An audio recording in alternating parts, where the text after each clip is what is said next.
It's time to take command with former NFL tight end Logan Paulsen and former Commanders beat reporter Craig Hoffman. What's up? What's happening? It is the Take Command podcast with Logan Paulsen. I am Craig Hoffman, proud owner of a VIP lanyard from Medieval Times, according to the intrepid reporting of JP Finley. What was that all about? He comes up to me. He's like, "What?" He's like, "What's on your lanyard?" And I was like, "Oh, this is from Medieval Times." He's like, "You were a VIP at Medieval Times?" And I was like, "Yeah." Like, obviously, like my kids. This was like probably from 5 years ago. My kids love Medieval Times, or they did at the time, and so we'd go all the time. And so I just kept the lanyard, and I usually have like a Commander's lanyard in my bag for whatever reason, but it wasn't in there. And I was like, "This is the one I got. This is what I'm wearing," because I hate dealing with my credential. Like, it's got that silly elastic, and when it's in an away game, it's like this crazy paper and it rips all the time. So I'm just like, I'd rather deal with the VIP Medieval Times than have that lanyard just floating in the wind all the time. So there you go. That's the backstory. That's what everyone came for on the Film Review podcast. Thanks for listening. We'll see you next time. Today, of course, we will break down all of the tape, get into Jayden Daniels, get into the rest of the offense, and then we'll save the not best for last. We'll talk about a defense that gave up 30 points for the second time in 3 games. So there's plenty to talk about, good, bad, and otherwise. But in the otherwise category, you could say great. You could say pretty much anything that's positive about the game that Jayden Daniels had, Logan. As I watched it, I try not to be hyperbolic, but like you knew watching it live, it was really good. And then watching the tape, I got to a point where I was nearly in the fourth quarter, and I went, I don't know that he's made not just a bad decision yet. I don't know that he's made a suboptimal decision yet. Every time he scrambled was the right decision. Every throw seemed to go to the right guy. Obviously, there's 2 balls to Terry that he missed. Oh, darn. Those are his only 2 incompletions of the entire game. Is it hyperbolic to say this is one of the best quarterback games that we will ever watch for as long as we cover the NFL? yeah, I don't know. I mean, there's been some pretty special performances, and I think back to the Andrew Lucks and the Tom Bradys and the Peyton Mannings, and those guys were exquisite in maybe a different way, just in terms of ball efficiency and pushing the ball down the field and finding big time throws and just being those guys, But I do think there was a mastery in this game to just the efficiency of it, And then like right. The thing that he's been very efficient in his all 3 starts so far, but in the 2 prior to this, it was efficient, but you couldn't find the explosive plays. And so to see him connect with Terry, I think just kind of put the cherry on top. And in terms of the offense, in terms of his performance, and then the big time moments, like I think when you look at the performance, you're kind of like, oh, it's pretty good. And then there's that 3rd and 7 conversion to Terry at the end. And it's like, that's one of the best throws you'll see ever. Best throw and catches. Like, I was in the booth, and, I'm obviously supposed to like talk about the play. And I literally was speechless. All I could do was like laugh for like 30 seconds after they did it, because I couldn't think of anything to say. It was like one of the most incredible plays, like just between a quarterback and receiver. And it's not like you'll see people make that catch, you'll see people make that throw, but in the moment with the game on the line. And I think that is to me the thing that really sticks out. It's like, there's a 4th down conversion, obviously, like where you're like, it was so loud in that stadium, like impossibly loud. And they just seemed to be able to get the communication taken care of. And he delivers a strike to Zach Ertz. And you're like, dang, like this dude's like in his bag. The other 4th down, the 4th and short conversion earlier on that drive, or the drive prior, where he keeps it and is able to kind of squeak through for a 1st down. Like every one of those plays was big. And it just seemed like every one of them was even more backbreaking than the last. And every one of them was in a pivotal moment. And like there's so many times, like as an offensive player, where we've talked about possessing the football late in a game versus a better offensive opponent. And I cannot remember a time in my career or covering a team since I've been out of the NFL, like as a player, where I've seen a team do it with that level of efficiency. And I think that's the other thing. It's like in the big moment when you needed to make plays, he just consistently made plays. And you're just like, they can't do it again. Like they've made too many plays already. It's unbalanced. They're not gonna be able to do it. And then he makes a play. And then at the last play, for it to crescendo that way, I think was just great for the arc. And I think it leaves a really lasting impression in terms of the performance. Yeah, but have there been better performances? Maybe, but that one was pretty consistent. And it just kind of hit all the right notes, I guess. Right. And that's what I mean, right? Like there's been more prolific quarterback performances for sure. Guys who have, just thrown for 500 yards and 5 touchdowns and that kind of thing. But in terms of their grade on the test that was given to them, it's hard to score much higher than Jayden did. It's hard to 21 of 23, like it's not, that's probably going to be his career high completion percentage in his third ever game. Right. Like 91%. If he ever hits that again, wow. And that's fine. That's fine. He could hit 85% 17 times more in his career, and those would all be amazing games, but it's not 91%, and that's what he hit on Monday night. But I think the thing that really stuck out to me watching it back on tape, Logan, was the decision making, because there's been times this year where you're like, oh, he's missed this opportunity, right? He's scrambled, his eyes are dropped. And I thought, I'm sure that whoever the color analyst was this week on the Commanders radio broadcast did a great job of this as well. But as I was watching it on television, I thought Troy Aikman did a really good job of highlighting, the kind of struggles that Jayden's had so far. They're relative struggles, right? But of like, hey, he has dropped his eyes when he's gotten pressure, and he's looking to run when he scrambles as opposed to throw. And, you saw maybe a few examples, but then all of a sudden in this game, he's doing that with the right regularity. When he is scrambling to run, you go back and watch it on tape and you're like, wow, there was no one open. And I think not only is there no one open, he realizes no one's going to get open. Like the play is dead based off the coverage. There's no options, and he rescues it. And so when we talk about efficiency, it's like, how much do you get out of each down compared to what's available? And he consistently outperformed that, or at least reached that. And that's all you could possibly ask for in a quarterback. Yeah, I mean, 100%. I think the other thing is like, I use PFF for my film, and you go back and they have the grades for every player, and you're like, blue is a good grade. So if you see any kind of shade of blue, it's really good. And all of a sudden there's the darkest blue I've ever seen on a grade, and it's Jayden, like a 99%, which I've never seen a grade like that. And again, it speaks to the performance and the decision making. And I'm really glad you brought up like keeping your eyes up, like in the scramble. There's that completion to Noah Brown in the red zone, and that's a play that he doesn't make 2 weeks ago. He kind of keeps his eyes on the field. Noah Brown's working for him. He delivers a strike. They get tackled on like the 1-inch line. But yeah. By the way, did you watch Sam Cosmi on that play? No, I did. I missed it. Was he? Oh my God! I have the clip saved. I will send it to you. I put it out on Twitter, which of course you're not on, so you didn't see it there. Cosmi on that play, he has no one to block, so he finds work and he knocks 95 over, like from, he was lined up over the center and Biotish is blocking him. He knocks him over outside the tackle box. So he just comes over and waylays him. But then as Jayden starts to scramble, he gets out in front to block and then realizes Jayden's going to throw. And he's like, oh, crap, I'm about to be downfield. He doesn't back up, Logan. He falls over backwards. He looks to his right and sees where the line of scrimmage is and goes, whoa, and then falls over backwards, like that's backwards so barrel roll to avoid the legal man downfield penalty. It is A-plus work from Sam Cosmi on that play. That guy had a pretty solid game as well, but I like the stuff like that, and like there was a couple times where I'm like, oh, maybe if you work, there was like a seam, like comeback concept where I'm like, oh, if you work to the left, like Joe Burrow makes that throw, but again, he worked to the right, it wasn't there, he scrambles for like a 5-6 yard gain. So even in those moments where you're like, could you be nitpicky here? Yeah, but like if I'm being realistic, like this is still an excellent play. Like the coverage is taking this away, like get what you can get, like, and it just was like that at every level, right? Him as a runner, he was great, so obviously scoring the touchdown, getting first downs. The play calling I thought was great in terms of kind of knowing when to push him and knowing when to kind of hold him back. I thought they had a really good feel, Kliff and Jayden, for each other, which was awesome to see. But I do think it was a special performance, like no doubt about it. You don't beat the Cincinnati Bengals with Joe Burrow and not have a special performance from your quarterback, like straight up. And I think he did. Like it really comes down to the decision making, the maturity, and I like the poise. I know people throw that word out quite a bit, but like that environment was nuts. And for him just to be so calm, so cool and collected, and like how many times this year have you watched not only rookie quarterbacks, but even guys who've been in the league for 3, 4, 5 years, and they get in a hostile environment and the offense just feels unsettled because they can't get the cadence worked out, whatever it is. And I never felt that. It felt like they were at home. They were at Northwest Field, kind of operating their play. And I give a lot of credit to him for that level of composure in those moments. And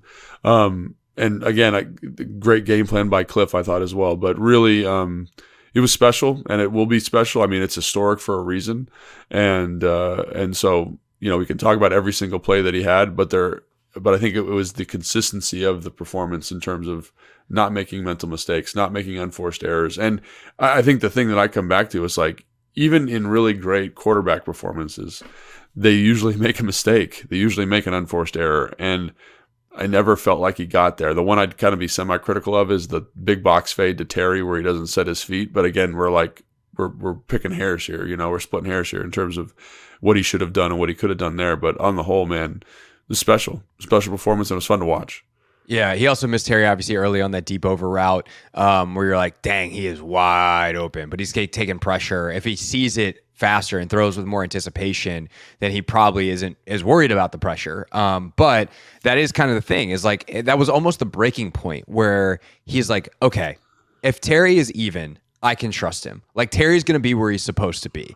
And you see the anticipation he throws the deep ball with. And there's the great stat that they had on the broadcast that for all the deep balls that he threw to Malik Neighbors and Brian Thomas Jr. in college and everybody else, Brandon Ayuk going back to Arizona State, he never had a completion in college of 50-plus air yards. That was his first one. And he aired that sucker out there for Terry. And when he threw it, like, Terry is even at best with the corner and behind the safety. And he, like, in front of, I should say, the safety. And he airs that sucker out there. And it was kind of like, once he was late on that deep over route, it was kind of like, okay, like, I can't be late. I can't miss these opportunities. And one thing, that we'll talk about more with Kliff is like the balance of the screens versus the deep stuff. And I feel like he kind of earned Kliff's trust.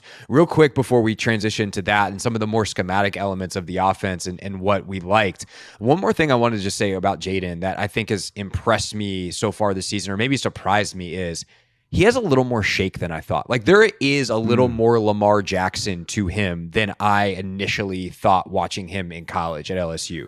And maybe it's because he was able to just straight up run away from people at LSU in a way that he can't in the NFL because these are better athletes.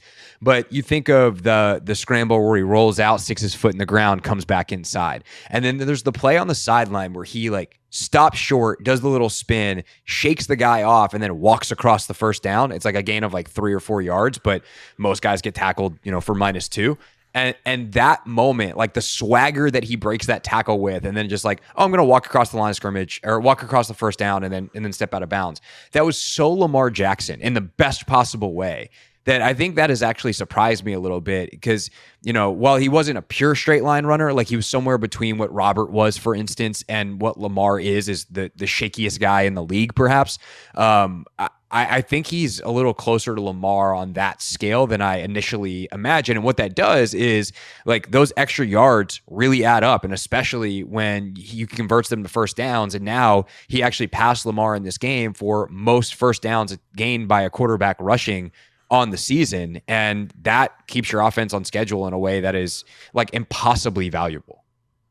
Yeah, impossibly valuable for sure. But I don't know, it's interesting because people have been saying that to me, but I always thought he was a very skilled runner. Obviously, I didn't think he was Lamar, but I think he had the ability to make people miss, and he had that kind of suddenness and that natural feel, which I thought was really exciting. And everyone was like, oh, he's going to take big hits. But because of that feel as a runner, I thought, like, he's shown an ability to kind of skate stuff, and he's got really good spatial awareness. And, everyone kind of kept comparing him to Robert. And like, I understand the comparison, but I never really agreed with it because like, Robert was so linear. He didn't understand like the space of the tacklers, and he had a really hard time making people miss. And like, when you watch Jayden in college, like, there was a play versus Missouri where he has a quarterback draw, and like his suddenness to kind of, find the hole through the offensive line, burst to the outside, make a guy miss at the second level and score a touchdown.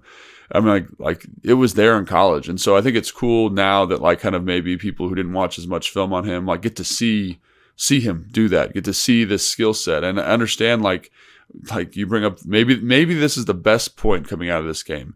His ability to get first downs with his legs is incredibly valuable. Like we're going to talk about Kliff here in a second, but like, and Kliff's like in his bag, man. Kliff's doing a great job calling these games, like just calling the game. Like you can talk about scheme all you want and formations, but he just has such a good feel for like when to call the draw, when to call the screen, when to kind of work the middle of the field, like when to run these RPO zone. He's got such a good feel for that.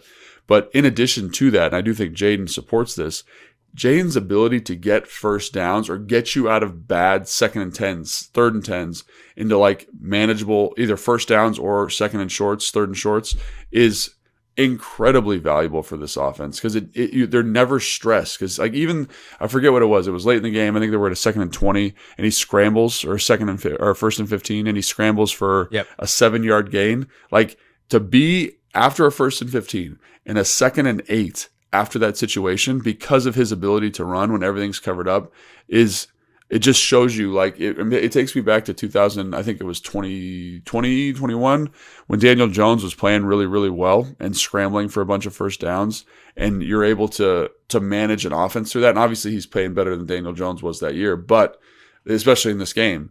But that it just raises the floor of your offense in such a nice way. Like, and again, and you mentioned it, he's always seemed, at least in this game, making the correct decisions about when to run and when not to run. So I just think it's this really nice skill set that I can't overstate how valuable it is that he keeps consistently making good decisions in that department.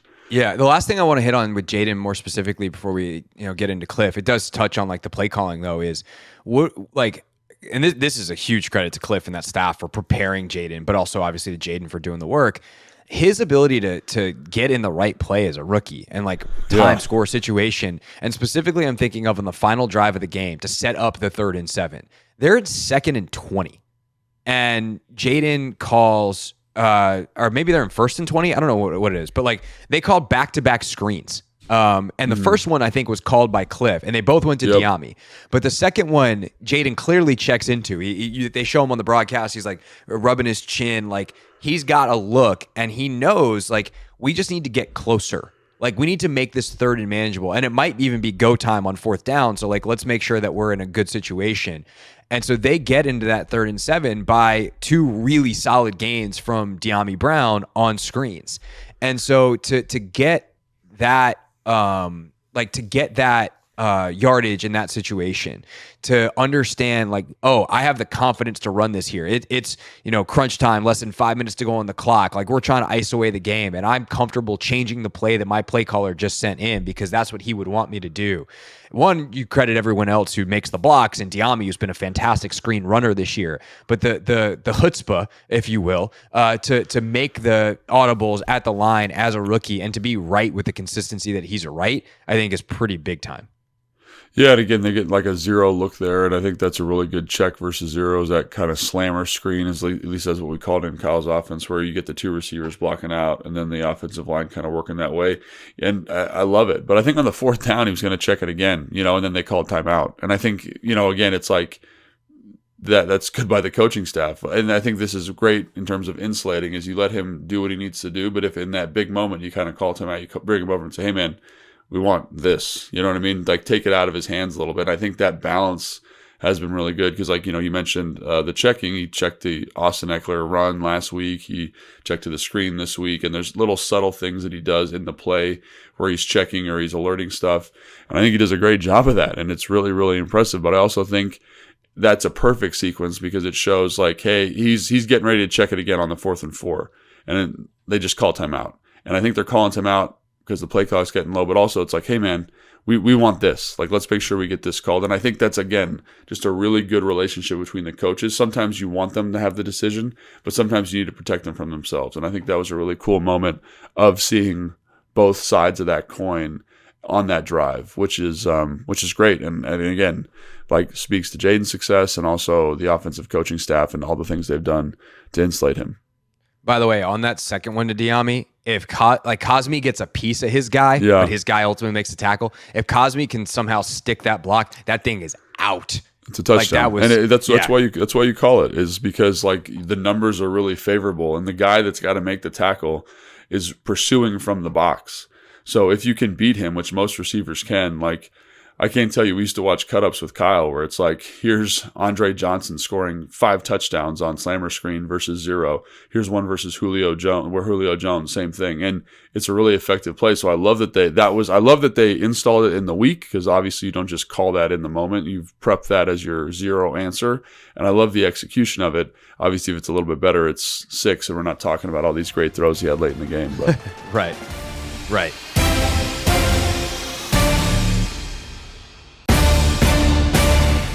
So that's the Jayden Daniels report. Week 3 update. Excellent. As for the play caller, Kliff Kingsbury, I thought also had an excellent game. One of the things that I really love is how Kliff just messes with defenses' tendencies with their eyes. And as I was watching this game, Logan, I just kept thinking, being a linebacker playing this offense means you're in hell. The misdirection, the formations. I mean, in this game, they use an unbalanced line at one point on a direct snap to a running back. The first play of the game, there's some serious misdirection. First play of the second half, there's some other misdirection, which I think is like an important, caveat of saying, hey, first play of each half, we're messing with linebackers and their keys and their eyes to kind of throw you off kilter. We're going to put this in your mind immediately to mess you up for the entire day. Like there is so much good stuff that Kliff is doing. But as you watch it and as you watch it back, like what sticks out to you of some of the stuff that you like the most and why this offense was able to put up 38 points beyond the supreme execution by the quarterback that we just talked about for 20 minutes? Yeah, I think it's really interesting watching Kliff call a game, because it doesn't stack and layer the way that, like maybe Sean or Kyle layers stuff, where it's like, we're calling this to make sure we run this. And I feel like he's calling plays that he likes. Like there's probably a sequence to it that I'm not seeing, but there's no, like, it's not as measured and like, we're doing this to get to here. It's like, oh, I like this play in this situation. You mentioned the wildcat look where they faked the reverse, like that. There was so much grass on that play that probably could have been a bigger run if B-Rob hits the cutback sooner. But love that, right? They install a trap that they call in the low red zone, like that. It's just like that. You didn't see any kind of trap setup play before. It's like, we're just going to call trap and we're just going to run it, and it's going to be a touchdown, Austin Eckler, or we're going to run this screen, Austin, and we're really good at running screens. So I don't know. I just think there's just like it's a feel thing with him. It's kind of like how Jay used to call a game. Like Jay was, I think, a very good offensive coordinator, but it's just like a feel. It's like, oh, like they're doing this. I want to get this called. And there's a really good example of what we're talking about. Like the first sequence, that first offensive drive, they run that fake GT. So they're running like guard tackle pull to the offensive left. They give it to Austin Eckler kind of on this jet sweep action. B-Rob looks like almost like a pitch man leading out, and they just really stress everybody. It ends up being a 5-yard gain or 8-yard gain. They go hurry up with the same personnel, which I think is brilliant. Again, really good play design in terms of stacking these together. And you run a roll pass with Austin Eckler kind of is like a hide back, like the fullback hiding in the backfield for the first down. And then you run a screen to Austin Eckler, right? Like all those things are really good. And then I think this, again, kind of illuminates our point, is you get to 1st and 10. They try to run what I would call like a fake choice. So Austin Eckler kind of does the Christian McCaffrey motion from the backfield out. And then usually he's running like a wheel, he's running a choice, and that outside receiver, Noah Brown's running a post. And so you run this kind of choice setup where he kind of stutters his feet, the linebacker gets a little tight, and then he runs a go. And so you want to throw that go, and it's there, but it's just a little bit murky and a little bit muddy. And Jayden kind of gives it a good look, but he's able to then, on first down, get you to 2nd and 3. So we didn't take a loss. We didn't throw an incomplete pass. We didn't throw an interception. And we're in a 2nd and 3 situation. And it really is comforting to an offensive coordinator, because then you run a zone read, and then you take you know what I mean? It's just like the way you're able to stack plays and get out of stuff is awesome. Because then even on this drive, you run the zone read the next play, right? Great job. I think Cincinnati had an excellent plan for the zone read with their defensive ends in terms of staying square. You take a sack on 3rd and 1, and then 4th and 2, he throws the slant to Luke McCaffrey. But you're in a 4th and 2 because of the scramble that your quarterback took on 2nd down. And again, those play calls prior to that are excellent, but you can't call a perfect game. You need execution to go with it. And I think you see the happy balance there of like kind of Kliff calling good plays and maybe not stacking them in this like really nuanced Kyle Shanahan West Coast way, but you're also getting the elevation from the quarterback to allow you the opportunity there to go for it on 4th down. I think that's just a really cool kind of symbiotic relationship. And then I know I'm rambling a little bit, but the feel on when to call that shot play to Terry also, especially is excellent. It's like it's 2nd and 5. Let's let this thing rip. We have, if it's 3rd and 5, no big deal. But like you're insulated in terms of down and distance.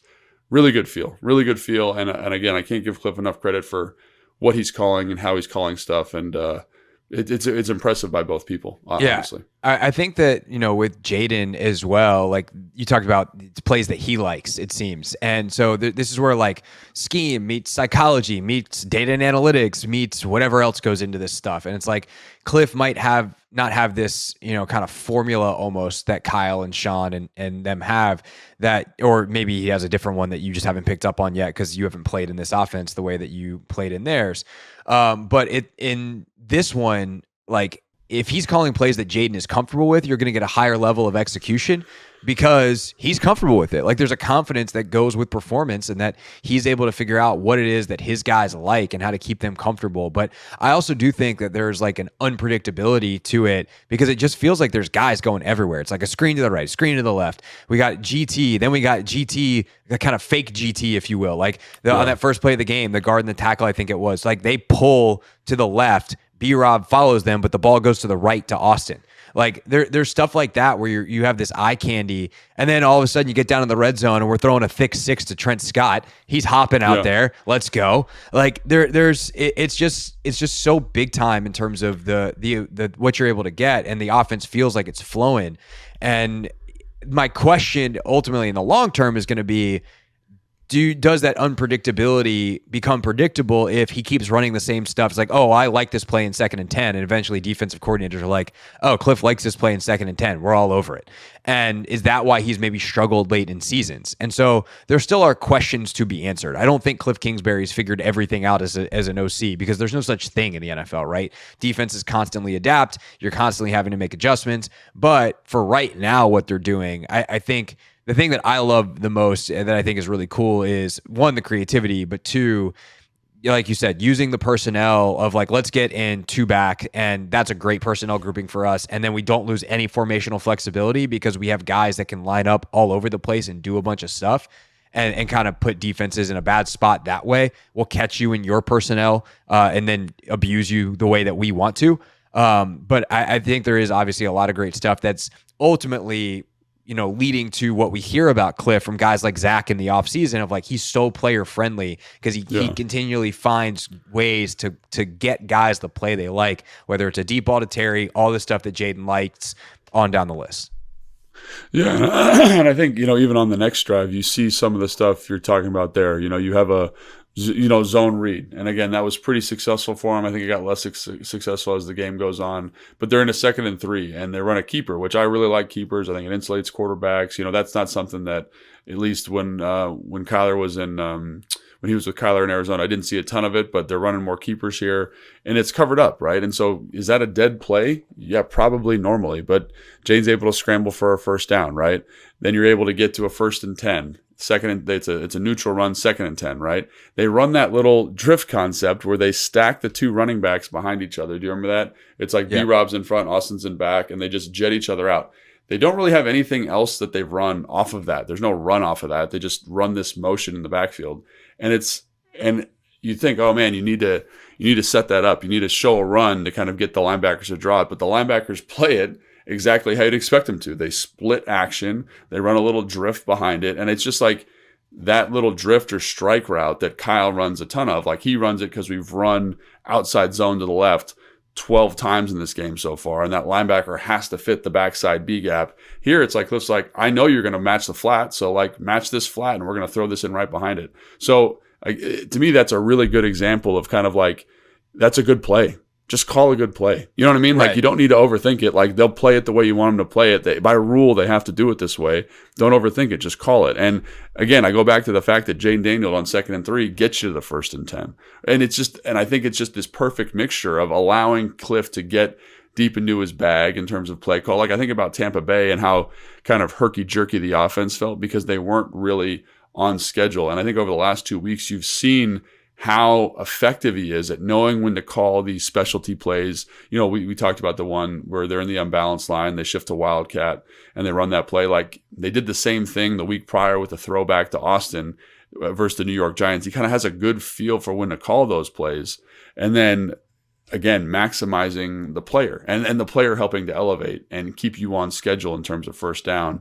I think it just shows you how important that offensive rhythm is, and staying, like, I'm going to use the word ahead of the chains, but like at least able to stay congruent with the chains throughout as you're calling a game. So it's a cool pairing. And again, Jayden again made the right decisions at the right times. And as an offensive play caller, it just lets you get even further into what you do well. So. Yeah, for sure. Okay, so let's talk about some of the other players then. Obviously, this is Terry's best game in a long time. He kind of is unlocked. And, one thing that I hinted at earlier that I wanted to, kind of, I guess this ties together what we were just talking about with Kliff and getting to Terry is I feel like Jayden earned the right to throw more deep shots in this game. And what I mean by that is Jayden was missing those opportunities, not seeing them, not throwing them earlier in the season. And I think Kliff got to a point where he's like, why am I going to call him if I'm just going to then have my quarterback sitting back there behind this offensive line, like facing the rush, and he doesn't necessarily see them as well as we want him to yet. And that's why I think like early in this game, Jayden throwing those two to Terry that he missed is actually so important, because it's like Kliff saw that and went, oh, okay, you see it now. You're going to hit these later. And he called a couple of extra ones later in the game, so you see a few less of those screens. I actually don't think the play calling was that different in this game compared to the others. Maybe but one or two, later in the game versus one or two extra screens.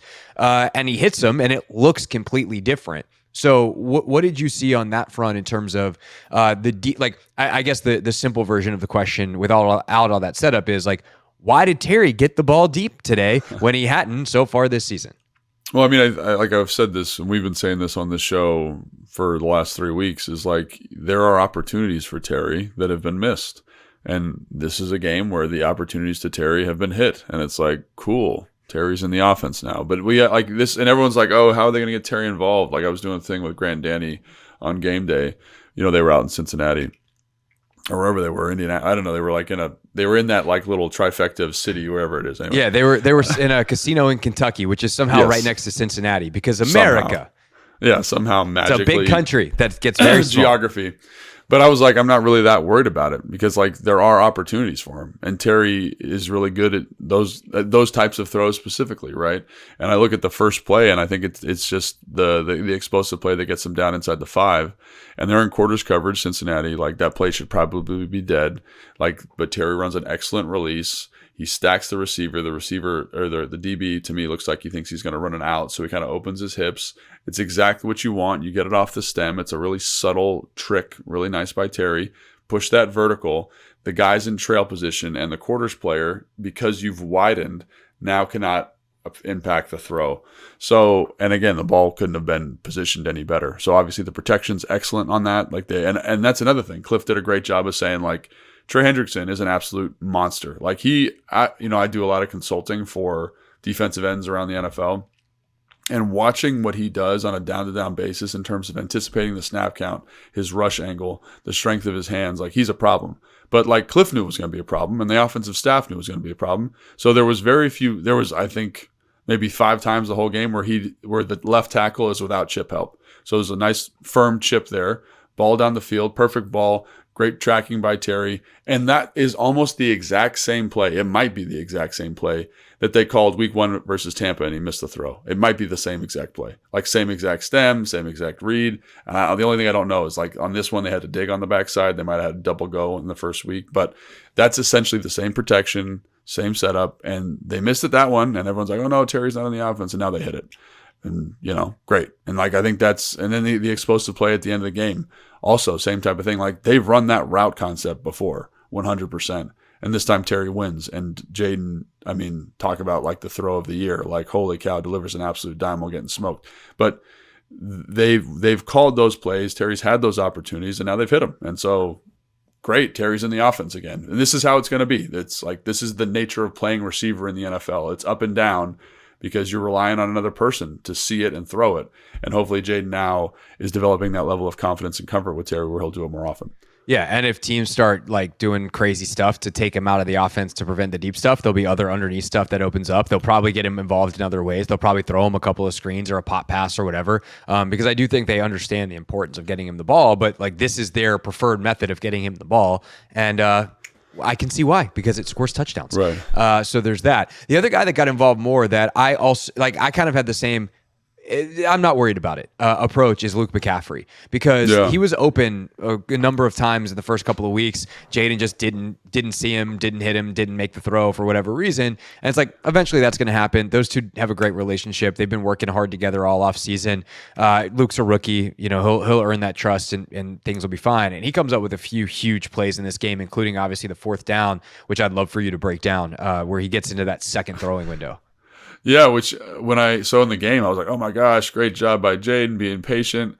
But after watching it, they're running like a lion concept, or what I would call lion. So slants, 3 slants to the offensive left.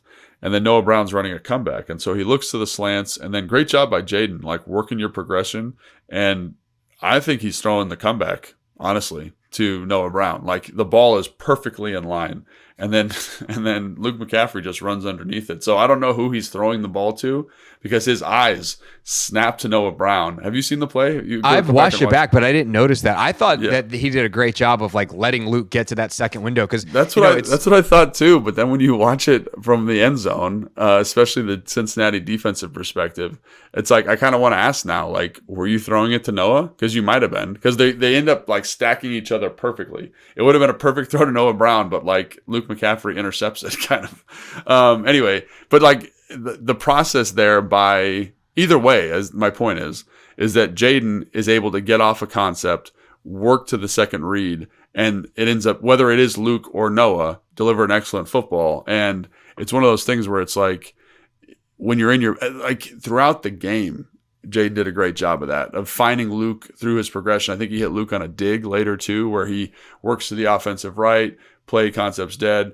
works kind of quickly. His feet are so good in the pocket, shifts his feet and delivers an absolute strike to Luke. So to me, it kind of goes back to like when your quarterback's playing well, you can get to other parts of the progression. You know, you can get to other parts of the offense. And I think it just speaks to kind of the thing we talked about at the top of the show with Jayden Daniels being in his bag in a way that he has not been, in terms of like trusting the process, being patient, working your progression. If that was an awkward edit, we apologize, because I had to go back and watch what Logan was talking about. There is a 1,000% chance that Jayden Daniels was throwing to Noah Brown on that fourth down. I can't believe I didn't notice that when I watched it. Yeah, it was funny because I was like, oh, this is such a good play. And it took me, because sometimes I watch because on good plays like that, I'll watch the wide, I'll watch the end zone, and I'll watch the opponent end zone. And so I watched all the end zones. Then I got to the opponent end zone, and I'm like, he's looking directly at Noah here. And his feet, it's the feet, how they snap to Noah. Like Luke's covered, he's not even in that window. And Luke intercepts a pass for a nice gain on fourth down. Yeah, on NFL Pro they don't have both end zones. I just get the one. So, but it seems once you said it, because at first I was like, hey, it's zone, so they tell you, sit down versus zone, and Luke does, but he realizes that he's dead and sitting there on fourth down is not going to do anything. So great job of getting to the second window. No, I think you're 100% right. That's so funny. I might put that on Twitter for the folks to see, because that is outstanding. Okay, last but not least on the offense, the offensive line. How do we think they did, both from how they were set up by Kliff to how they ultimately executed what they were asked to do? Yeah, I mean, I think this is one area of the game where I'd kind of say for Kliff, maybe we can improve a little. I improve it. Like Kliff we called one of the best games I've ever seen. So improvement's maybe not the wrong word, but like diversifying runs a little bit. I know we're really good at running zone read, but I think there were times in the game where like Cincinnati knew that, and they're filing and they're blitzing in a way that takes away tight zone runs. And so I think you saw a lot of that with B-Rob's like inefficiency, especially as the game went on. Like they had a good plan. And so I think you saw like kind of when they ran the double trap, how that ends up being explosive, when they run the outside zone late in the fourth quarter, where that ends up being like a 6-7 yard gain. Just from, and sometimes it's hard as a play caller, but like just remembering you've got different options in terms of ball handling and the angle of the back to kind of mess with the offensive line's fits. But I do think the offensive line, man, they're a fun group to watch. Like Tyler Biotish on B-Rob's touchdown, like they're running like a little like nose guard stunt to the offensive right, and then the linebackers blitzing the A gap. For him to pass that off to Cosme, I mean, Cosme is playing really well too. To overtake the nose, Biotish to pass it off and have the footwork base to kind of work up to that linebacker, and B-Rob just to walk in. Like those three guys on the inside are playing really, really good football. Wiley, I mean, everyone's talking about him and how he's elevated by this Kliff offense. Like this is what I anticipated them doing with him last year. Right. He is a great mover. He's super bendy. He's like the perfect run blocking right tackle. You can run a lot of screens with him. Like he's playing well. I think you saw flashes of Brandon Coleman too. Like you saw shades of something pretty special. I think he gets away with a holding call on Hendrickson maybe twice, but like they weren't calling it. But in terms of the movement skills, the strength, the ability to kick, like and vertically set, one of the best edge rushers in the NFL. Like he's coming along, and I think you see the value add. Like when you look at him and how he compares to Wiley, for example, they're similar athletes. And so when you can get him cooking and the screen game is going to come alive, the outside zone game is going to come alive in a way that as well as Lucas is playing and as well as he does as a pass protector, he does hurt you. And then he's limited athletically because of his height and his size. So I think that's something that I'm excited about. And I've heard other people say, he's the tackle of the future. I'm not ready to go there yet, but he had a very solid game. And I think as he continues to improve, if he can kind of figure it out, like that's another thing that's going to give this offense a little bit of a bump in an area where they want to be good, which is running the football. Yeah, I still feel like there's occasionally some mental mistakes, which you'd expect. He's technically played 3 games, but he's played half of 3 games, if that. So he's still figuring it out sometimes where you're like, hey, buddy, you don't have inside help here. Can you not give up the inside? And he's kind of looking like, hey, Nick, where are you? And Nick's like, I'm over here where I'm supposed to be. So there's a couple of on the sack, right? Yeah. It looks like he's on the man side of a slide on that one. That's a great rush by dude. Trey Hendrickson's a beast. Yeah, dude. That's a really sick rush by him. Yeah, and that's something he had. Honestly, to your point, like he struggled with that in training camp. Like I always talk about the pass rushers line. Like you should be in between. Like if I were to draw a straight line, when I pause the tape and I draw a straight line between you and the quarterback, that's your pass protecting line. So usually it's slightly inside of where you think it should be, and your outside eye is to that rusher's inside eye. Right, because you want to make them go the long way around.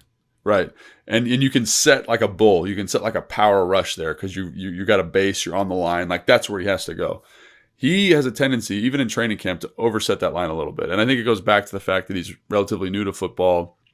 He didn't play a lot of tackle last year. So I'm not saying this as a criticism, but I'm saying as an area of improvement. And again, like Trey Hendrickson is one of the best rushers in the NFL at this thing. So when he feels you off your line, he's going to take advantage of it, and he's incredibly powerful. But I do think like that's something that showed up in camp a little bit, showed up in the game. And again, I think he had a very solid performance throughout this game. So I'm not like being critical of him, but I think there's still areas, to your point, where there's some growth that can still occur. But I think when he figures it out, and again, I think as the experience gets more comprehensive, like he's going to be a really nice value add in terms of what this offense looks like and wants to be moving forward. The other thing that I noticed from him that I love, and we'll probably talk about this more on the defensive side, is you see why Peters loves him in terms of the play style. Like there's a couple times where Eckler, McNichols, whoever gets a chip and Hendrickson goes down, and Coleman's just like, I'm going to finish this block. Yeah. It's not like I'm going to sit here and babysit this guy and kind of put a hand on him as he's on the ground. It's like, no, you're down. I'm falling on top of you. I'm getting my pancake. And like that desire to finish, and you see it with Sinnott blocking, on the Eckler touchdown, 30 yards down the field. Like I'm gonna run this dude straight out the club. Like you see, there's an edge to the guys. I mean, it's funny because when you see Coleman around the building, he seems like this very kind of like mild-mannered person, but on the outside zone to B-Rob, which is one of the best blocks by anybody in the game, like he's reaching number 58. You see the footwork, you see the athleticism to kind of overtake and make him feel that stretch. He throws that guy to the ground, and then I don't know if he's talking to the guy, but he like steps over him and looks directly down at him, which is a little bit of like, that dude's got some dog, if that's what he's doing. And again, you'd have to ask him about it, but like that's one of those things on film where you're like, I didn't know you had that in you, my guy. You know what I'm saying? Right. So that's been fun. And, Sinnott, you knew you had that from day one because that was his reputation. You saw that in college. But to see some of these other guys kind of embrace it. Allegretti's kind of nasty that way. Cosme's nasty that way. And maybe those guys are rubbing off on him. But I think that's something that's exciting, is that kind of that edge with the athleticism, with the length. And you're like, man, if he figures it out, that could be a dangerous asset to this team. Yeah, no, the draft class definitely. You're like, that's an Adam Peters guy. That's an Adam Peters guy, and you love to see it. Anything else on the offense? As we've talked about it for 45 minutes here. Dude, the Austin Eckler thing, the Austin Eckler effect is tremendous. I mean, I think we have to talk about him. Like his juice on these screens, on these runs is tremendous. And I know B-Rob's a special player, but they like complement each other perfectly. And I think them going to Arizona and him on the concussion protocol, that's going to be something they're going to have to figure out how they replace that. Because I think even with the screen to Zach Ertz late in the game, that's one that usually goes to Austin, right? And Austin's going to take that and make that a 15-yard gain. And so where do you find those kind of sneaky explosives that Austin's been? Like, think about it. He gave you an explosive reception against New York. He gave you an explosive run against New York. He gave you an explosive touchdown in this game. He gave you an explosive return. Those things are significant when we're talking NFL 2024 about finding and manufacturing explosives. Here's a guy that has just given you probably 6 over the course of the season, right? And so now offensively, how do we replace that? I think it's going to be something really interesting, but he's done an excellent job. No, that's a great point. And since you sang the praises of Eckler, I will quickly of B-Rob, because I know the numbers don't look good, but he did a lot of dirty work in this game where I haven't looked it up, but I would assume his success rate is a lot higher than like his yards per gain would suggest, because there's a lot of like 3rd and 1, 3rd and 2s, and he gets the job done. So, shout out to B-Rob on that.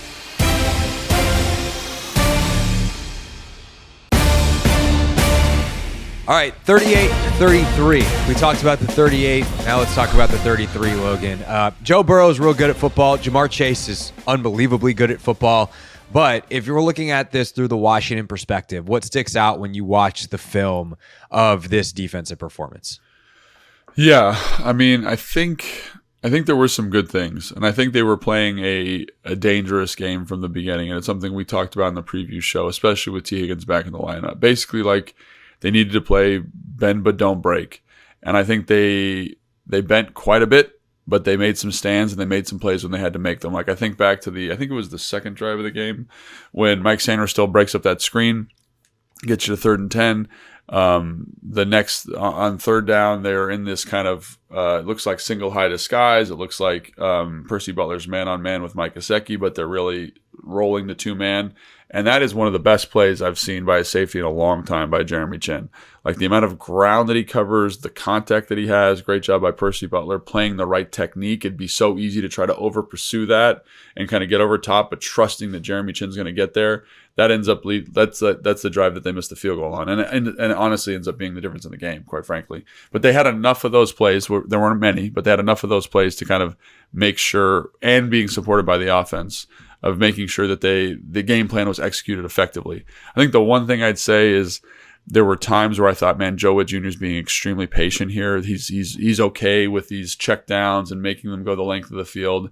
And there was a couple times, like on both touchdowns, where they got in a kind of, I can't tell if it's man coverage, but some kind of, it ends up singling up basically with Mike Sanders still to Jamar Chase, and then the other one to St. Jude's to Jamar Chase. Is obviously man-to-man coverage as well. And so, like, I know you need to throw those in there every once in a while to kind of throw the change up, but I felt like you were so patient with it. Like, stay patient. Like, make them drive. Instead of coming from the 40 for an explosive, make them drive the extra little bit there, because they showed that they'd get bogged down even on the 4th down that they had. Like, great job by the defense kind of making a stand in the low red. On the drive before they forced a field goal, they almost forced a field goal there. Like, you just be patient, and I know that's really hard when you're getting gashed for almost 500 yards, but that was the roadmap to success, especially with how your offense was playing. So I think on the whole, I know that's a really frustrating game for a lot of fans to watch from a defensive perspective, but I feel like, given some of the issues from a talent perspective they have in the secondary, given the lack of elite pass rush at the moment, like, that was the roadmap, and I think they held to it pretty well outside of a couple plays. Yeah, no, I agree. And the problem is, like, the Bengals took such advantage of those plays that they give up 30-plus points, and it's a high wire act. But I agree. Like, I just, especially the last one, like, it's one thing to try it early and be like, okay, we can't do that anymore. But when you go to it late and you're needing them to milk the clock. Like, why are you giving Jamar Chase a one-on-one opportunity? And that was, I think, frustrating. I will say to Joe's credit, I feel like they're trying stuff to get the pass rush. Like they move guys around up front. They're blitzing here, they're blitzing there. They just can't get anything home. And so I think that I have a couple questions on that from an execution standpoint. One, which I can't remember if it was Mitch or Michael, one of the two guys that came on my show, our weekly guests that come on, Michael Phillips on Mondays, Mitch Tischler on Tuesdays. I think it was Mitch yesterday. But he was saying, like, if you're gonna blitz like that, why are the corners 10 yards off? And so you're giving up easy completions underneath. What is the relationship like as a play? I know you've never been in a defensive huddle in the NFL because you played offense, but you talk to guys that have been, and you've been around the NFL long enough. I'm sure you know on some level. Yeah. Like when a play call comes in of like, hey, we're blitzing here, we're bringing some extra heat. What is the responsibility of the corners in those situations to make sure that you don't then give up the easy hot and you make the much more, even if it's more high risk, like you force the more difficult throw over the top down the field? Yeah, I mean, you saw it on the one that Terry had too. Like they're in zero, right? And so when you're in zero coverage, like you're by yourself. And so usually the technique is like play off and inside, right? Force them to the sideline and use your body to kind of widen them on the fade and rally to the slant. Like that's the technique if you're bringing zero. Like watch any team, they're not going to go press man zero versus NFL wide receivers. Like that, everyone says they should do that. That's suicide. It is. Like against even, could you imagine if you went press versus Terry? Ask Jair Alexander how that goes, right? When they played Green Bay a couple years ago, like you're going press man versus zero, like any NFL receiver is going to kill you. Like unless you're, I don't know, I'm trying to think of a good corner, like Jalen Ramsey, maybe. But even he gets smoked on press man situations. The quarterbacks are too good. The DBs are too good. You're just hoping that right. And there's no such thing as them playing trail, playing behind when you don't have safety help over the top. There's no help over top, right? Like there's no help. So if you're not in phase with the receiver, like you're screwed. And I think actually on the second one, Benjamin St-Juste, like to his credit, plays that pretty gosh darn good. Like he gets hands on, he widens him, and that play to me is the perfect example of Jamar Chase's superpower. I can't tell you how many clips I watched getting ready for this game where Jamar Chase is like in essentially like a clamped environment, like the receiver's bodying him, or the DB's bodying him, it's really tight. He has this, I don't know how you coach this, maybe this is just a feel thing. When he gets that contact, he has an ability to accelerate, restack, and put himself in a position where he catches the play. So many times, it looks like he's widened past the red line. He's going to be out of bounds. He accelerates, restacks, and gets back in good phase with that deep ball. And that's why he's one of the best receivers in football. Right. And so the late hands there are incredible. Like he's like, oh no, good job, Benjamin. Oh, there's the ball. Bang. And just like late hands, which makes it really hard to then play through the hands as a DB, which is part of what BSJ was trying to do there. Yeah. And so again, like I think there are teams that'll do in certain situations kind of like a press or a pseudo press, but like you got to be really careful in zero, right? You got to be really, really careful. And so I think that's how Cincinnati played their zero was off, right? Kind of across the board off. And I can't even think of a team that I've seen recently that's done it pressed, because you're asking for a big headache if you don't get home. I think you might see Minnesota do that occasionally, but they do it very selectively, usually in the low red. But yeah, so I digress. But basically, because what you're trying to do there is you're trying to force a slant, you can rally to it, make the tackle is essentially what's happening. But yeah, so I think with regards to being aggressive, getting home with the pressure, I thought you got to give some credit to Joe Burrow. I think he used some good cadence at times that kind of tipped off some of the studs. And that offensive line, quite frankly, is built for pass protecting. They have two of the, obviously Trent Brown gets hurt, but they have two of the kind of better pass protecting tackles in the NFL. The interior offensive line did a really good job. And I do think this is maybe sugarcoating a little bit, but I think Daron Payne had some good pressures in this game. You just got to finish them. You know what I mean? Finish some of these. And Joe Burrow is special. Like I went through and watched all the dropbacks again. And the quickness that he's able to get the ball out consistently and kind of have that Tom Brady, oh, you're in cover two, I know where the ball is supposed to go. Like before the rushers, even on their second step, the ball's out. And it's just hard to generate pressures that way, quite frankly, so. Yeah, I do think the pressure definitely got better as the game went, in part because Amarius Mims is not as good as Trent Brown. And so some of that. I think to be fair, he had a pretty solid game, but he's a rookie, Right. like, so but it's like there's some misses, right? Like the John Baptiste sack. I think Fowler got him a couple times, and they're able to get a little bit more pressure than they were percentage wise, even if overall you're not getting it. But I think it's been frustrating to watch. Like, Luvu hasn't gotten it home. He's had some good rushes, but like. You're hoping that he can get home. Payne, obviously, Allen, and the edges are just not giving you a whole lot, in terms of pressure. And I that's going to be tough. Like when you have a back end that is undermanned, understaffed, you need to get pressure to make those guys not cover as long, and that's not happening right now. Despite moving some guys around, I thought they did some cool stuff with like Jayden and Luvu, or Jamin and Luvu on the field at the same time. Where like, okay, well, Jamin, we're going to drop back to linebacker, but have him blitz, and we'll have Frankie on the edge. Then we'll switch those guys the next snap, and Frankie's dropping back as a Tampa 2 linebacker. And like it makes it difficult as on an offensive line and a quarterback to identify protections, to slide, to say, hey, who's coming here? So that they did some good stuff, but ultimately, like, you have to then win the rushes. And it feels like what they're trying to do is get a lot of one-on-ones and hope that somebody wins, and you're just not getting the wins right now up front that you need to get. Yeah, a couple things. So, like, one of the things that make Frankie Luvu so special as a rusher is his ability to anticipate the snap count, especially as a blitzer. Like, he just has a really, like, when you watch his stuff from Carolina, really good feel for timing it up, bringing power, getting to an edge. And again, when you go on multiple different cadences, kind of stymies his effectiveness in that regard. And it stymies all rushers. I also say I like some stuff that I saw from John and Duran on the interior in terms of running some games. Like, I went and watched the Detroit game. Because they're playing Arizona. That's why. And their interior guys run this like little pick stunt. And watching them run it, watching Miami run it last year, there's like a high definition version. And I think John and Duran are still working through the timing of that. But they were able, even with kind of some messiness, to create some good push in the pocket and create some pressure on the quarterback. So that's one thing where I think like they've worked on this a lot, but it's still kind of new. So as the season goes, maybe those become more effective. Maybe those lead to more pressures. And then all of a sudden, those edge rushers, which are taking these high angles. And I do think Dorrance Armstrong, to his credit, has attacked the edge well on the tackle, right? But the quarterback's stepping up. So as they get better on the interior with some of these pick games, I think maybe that you force the quarterback back. Dorrance starts getting more sacks. I think Fowler, rushed well in this game. But again, to your point, it's like, the consistency's not there, and I think that's what's frustrating the fans. But even when you watch Trey Hendrickson, I know he was very quiet. He had an excellent game rushing the passer. Even though he was very quiet, and I think again, like, you would never know it, but if you go watch the film, you know that he had a good game, and that's the difficulty of valuing pass rush and correlating it with sacks, because good rushes don't always lead to sacks. And I think the thing about this game, it still needs to improve drastically. Don't get me wrong. Yeah. There was an improvement.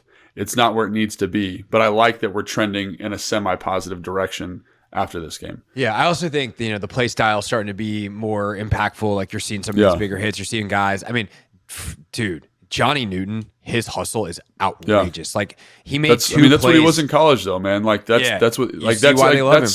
Yeah. To your point about the offensive guys, like, they brought in guys that do this. So it's not like we got to teach them how to do it. That's like who they are. Anyway, go right. Ahead, yeah, no, and he makes two plays, 114, 111 yards down the field. And like on plays where he is a pass rusher and he doesn't get the best rush. And then so the ball gets out, or the ball gets out quickly, so he doesn't really have a chance to do anything as a rusher. And he's like, oh, the ball just went over my head. Let me go chase it. And he goes and makes tackles on T. Higgins on a 14-yard completion on a crossing route. Yeah. And then on Chase Brown on like a little check down, he chases him down. He's a defensive tackle. He chased down a running back. Like, that is ridiculous. So you see some of the hustle, the play style, the physicality. Sainwere still busting up that screen. BSJ had a couple big hits. So Chin, obviously, his best game. Chin had a great game. Quan, the physicality he's playing with. St. Juice he did something I haven't seen him do in 5 years, whatever. He had like a nice run fit tackle, like on the running back. I remember that. I was like, these dudes are playing harder. They're playing better. Like, it's just like the group. They're a little understaffed at the moment, and I think they're still trying to develop Sainwere still. They're trying to develop Johnny Newton. I think you see Chin kind of developing in the defense, right? Quan's developing. So I'm optimistic that it will improve. I just don't know. I don't know what the ceiling is for the group, I think, is the thing that I come back to. Yeah, no, I agree. I think there's the way they're going to have to play in the coverage, et cetera. They're going to give up a lot of yards, and the chances they finish as a top half defense in yards against seem pretty slim. But is there a chance they finish top half in points if they can play this bend but don't break? Like, yeah, I think the other formula is, or the other part of the formula is they need to get some turnovers. They got the one against New York. They don't get any in this game. So they've got to generate some opportunities. But like against Joe Burrow, good luck with that. Against Kyler Murray, different story. Like there's going to be some chances against Kyler Murray. Do you take advantage of them? Can you limit now that you just have to? I mean, Arizona's got some good playmakers outside of Marvin Harrison Jr., but he's the guy as opposed to like Chase and Higgins. So, can you not give up some of those when you can maybe get a little bit of extra attention on the one guy? And we saw it late in the game. I give this credit to Joe. Man, on that last drive, he was not letting Jamar Chase beat them. They literally just bracketed him. And so do that. Like take some of these things to an extreme because you kind of have to. So I think those are all things to consider. Those are all things that, you look at as the positives for potential signs of growth, and you just hope that they can continue to kind of find the ways to execute better. The one other thing I wanted to ask you about specifically, though, from an execution / a schematic standpoint, is they're giving up some of these big runs, obviously, and some of that is they're light in the box. They also seem to be playing extreme, like the A gaps seem to be enormous. Like they're from an alignment standpoint, like these D tackles seem super wide. They can get that rush coming in from the outside and kind of collapse the pocket down in theory, but it just leaves a ton of space, and it's really hard to cover. From a run fit standpoint, what do you make of that, and kind of why are they lining themselves up that way? Where if you pause it at the snap, you're like, yeah, this seems like a prime run opportunity, and then they'll get gashed. Yeah, it's a couple things, right? Like it's the fact they are playing light boxes. It makes it tough to fit, but also like I watched the Detroit defense versus Arizona. And there is a mindset, I think, when it comes to stopping the run from a physicality standpoint. And even when you're in light boxes, like you got to make sure, like there are certain techniques you got to deploy. Like McDonald, the coach for Seattle, is that his name? Yeah. He had a great little thing that was floating around on the internet somewhere about how to play the run versus light boxes and how you have to stress certain positions and change your fits and who are my run defenders. And there are times where I'm watching where I'm like, I think the defensive line could be more stout. And there are times where I'm like, who is supposed to fit this run? Like, this is a huge hole, right? Like, so I think it was the first, it's not exactly what you're talking about, but they run like a motion across. They're in like an I formation with the tight end, and they run weak. So 18 weeks. So day one install. Fullback leads up, and the safety, I think it's Jeremy Chin, travels with the motion. I remember this one, yeah. And I'm like, based on the formation, like someone has to be over here to fit this run. Yeah, it feels like someone didn't adjust off of the motion once Chin vacated the space, and you're like, we lost this one with the pen. Yeah, we got to push this over, or Jeremy Chin's got to stay, or they got to bump this. But basically, like they vacate the whole B gap, and there's nobody there to fit the run. Like there's nobody there to fit the run. So I see stuff like that on the traps and stuff. We're getting a little bit loose. I think Duran did a good job kind of understanding traps a little bit better and attacking the guard and squeezing those holes. He had 2 or 3 really good plays versus trap. But then you got one where Big Phil feels the influence. He's running like it's outside zone, gets trapped in the hole is probably as big as this room. So I think there is a tactical element of guys executing the correct technique, and there's a technical schematic element that needs to be improved also. Because I'm like, this cannot be the correct way for you to fit this. I understand sometimes in quarters that dude's deep as heck and he's got to run down and make the tackle, like Jeremy Chin versus the New York Giants. That happened a couple times. That's tough sledding, but like that's how you play quarters. Like, sorry, like you got to make that play, right? Or, we got to make sure we squeeze it. But I do think there does seem to be a disconnect on some of these runs. And I got to go back and watch some Dallas film from last year to see if they were having some of the similar issues. But it doesn't always look like their run fits are perfectly sound. And if they are sound, guys aren't playing the correct techniques. And I think that's something that's a little bit frustrating. There's a couple times where like Luvu is shooting the A gap and he ends up making the play, but I'm like, that's probably not your gap because there's a safety outside of you that's probably fitting that A gap once that guard pulls. And that's the other thing. You're seeing a resurgence of across the league of gap scheme runs because they demand a little bit of different kind of fitting, from a run perspective standpoint. So I think that's something that I would expect them to improve on, that needs to improve. And hopefully it does improve because, again, like in this game, if they're a little bit more efficient, just a little bit more efficient stopping the run or slowing the run down, it makes the pass game, the coverages you're paying in the pass game a little bit more effective. So I'd like to see that kind of going into next week versus Arizona, because Arizona, I did some research last night on them. Their offense like is directly correlated to how efficient they are in terms of EPA per rush. Right. And so if you can kind of keep them, like when you watch the Detroit game, Detroit basically said, you're not going to run the ball. And then their offense basically shuts down. And so that includes Kyler Murray, that includes Jayden Connor. But I think that's something that's going to be that has to be a big point of emphasis this week. And I trust Dan. I trust Joe Witt Jr. I think it will be. And hopefully it improves. Yeah. And by the way, if you want to know the difference between zone and gap scheme runs, I do think that's going to be a take 5 because I think it's probably worth explaining. We occasionally get some comments, some emails. Hey, can you guys explain some of this stuff? And we've been talking for an hour, so we're not going to do it right now. But tune in tomorrow, and you'll have an explanation of zone versus gap scheme runs and why maybe gap scheme runs are coming back in vogue in the NFL. That's our film review pod. That's lots of film watched, lots of talking done. We appreciate you listening to all of it. We'll be back on Thursday with I guess tomorrow's not a take 5 day because we have the actual preview, because today's Wednesday, not Tuesday, Logan. Today's Tape Tuesday on a Wednesday. Take 5 will be out on Friday then. How about that? Yeah, so we'll do Friday Take 5 on zone versus gap scheme runs.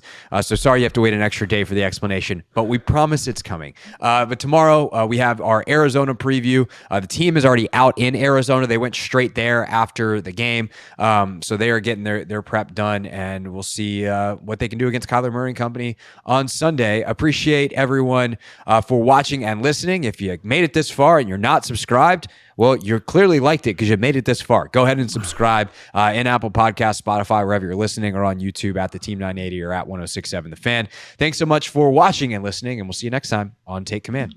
Thanks for watching this clip of Take Command, which has a brand new home. That's right. You can watch on YouTube at the Team 980. You can also listen to full episodes in the free Odyssey app, which is now enabled with Apple CarPlay. So we'll just, follow you around.